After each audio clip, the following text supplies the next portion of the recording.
قریب 40 سال پہلے انسان نے کسی متوقع خلائی مخلوق کے لیے ایک پیغام بھیجا۔ خاص قسم کے ڈسکس پر یہ پیغام ریکارڈ کیا گیا تھا اور تانبے سے بنی یہ ڈسکس 1 ارب سال تک سلامت رہ سکتی ہیں اور وینائل ریکارڈ جیسی ہیں اور انہی کی طرح سوئی کے ذریعے چلتی ہیں، جسے کندہ کی گئی ریکارڈ کیسنگ میں رکھا گیا ہے۔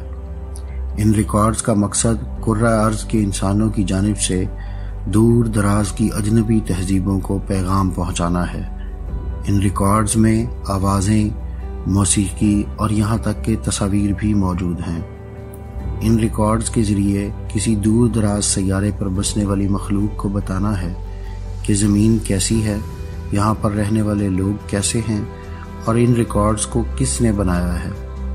یہ پیغام ناسا یا امریکہ کی جانب سے نہیں بلکہ کرۂ ارض کی جانب سے ہے، اور صرف اسے بھیجنے والے ملک یا ادارے کی نہیں بلکہ پوری دنیا کی نمائندگی کرتا ہے۔ ان سنہری ڈسکس پر موجود 1/3 کے قریب موسیقی مغربی موسیقاروں بشمول باخ، بیتھوون اور موزارٹ کی ہے، مگر دنیا بھر کی موسیقی کی نمائندگی کرنے کی بھی مخلصانہ کوشش کی گئی ہے۔ اس انتخاب میں آذربائیجانی بیگ پائپ سے لے کر ظاہر میں بچیوں کے عورت بننے کی خوشی میں گایا جانے والا گانا تک شامل ہے، اور یہ شاید عالمی موسیقی کا پہلا البم تھا۔ موسیقی کے ساتھ ساتھ دیگر آوازیں بھی ان پر ریکارڈ کی گئی ہیں۔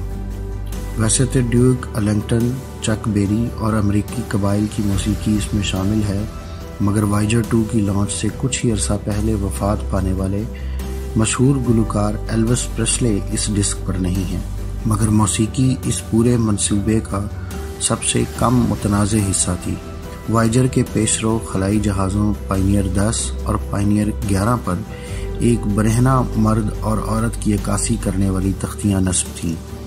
وائجر کی ٹیم کو بھی سنہری ڈسک پر ایک برہنہ انسانی جوڑے کی تصویر شامل کرنے کی امید تھی۔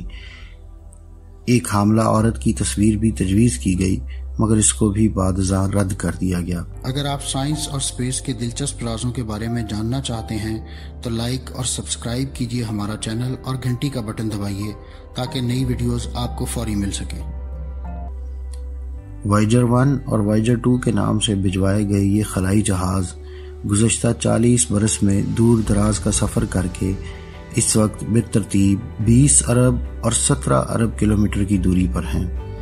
اس فاصلے کا تصور کرنا یوں آسان رہے گا کہ روشنی کی رفتار سے سفر کرنے والے ایک ریڈیو سگنل کو وائجر 1 سے زمین تک آنے اور واپس وائجر 1 تک جانے میں 38 گھنٹے لگتے ہیں، جبکہ وائجر 2 کے لیے یہ وقت 30 گھنٹے کے لگ بھگ ہے۔ جب بھی وائجر 1 کوئی سگنل زمین پر بھیجتا ہے تو یہ انسان کی تیار کردہ کسی بھی چیز کا سب سے دور سے آنے والا سگنل ہوتا ہے۔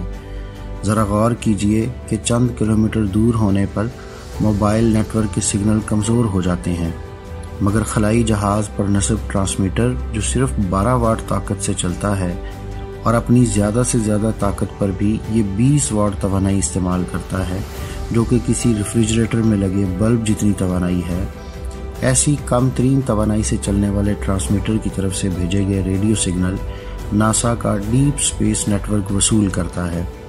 یہ نیٹ ورک دنیا بھر میں نصب عظیم الجثہ سیٹلائٹ ڈشوں پر مبنی ہے، جن کا کام دور دراز خلائی جہازوں سے ڈیٹا کا حصول ہے۔ گزشتہ 40 برسوں کے دوران 2 وائجر خلائی جہازوں نے سیارہ مشتری، زحل، یورینس اور نیپچون کا جائزہ لیا ہے۔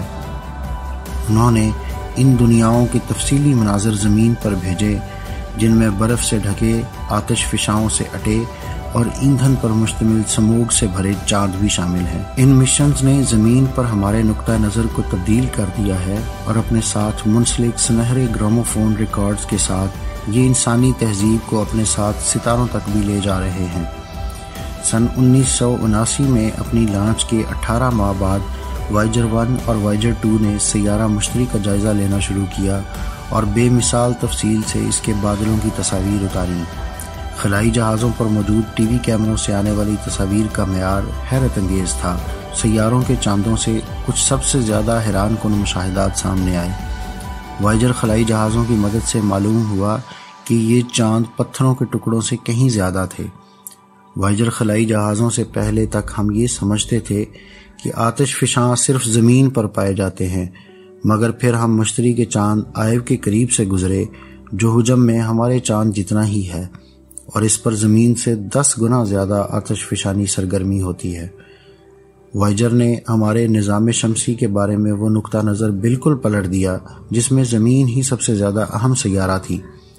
وائجر سے پہلے ہم سمجھتے تھے کہ واحد مائع سمندر صرف زمین پر ہے، مگر پھر ہم نے مشتری کے چاند یوروپا کی دراڑ زدہ سطح کو دیکھا اور بعد ازاں یہ پایا گیا کہ اس کی سطح کے نیچے مائع پانی کا سمندر ہے۔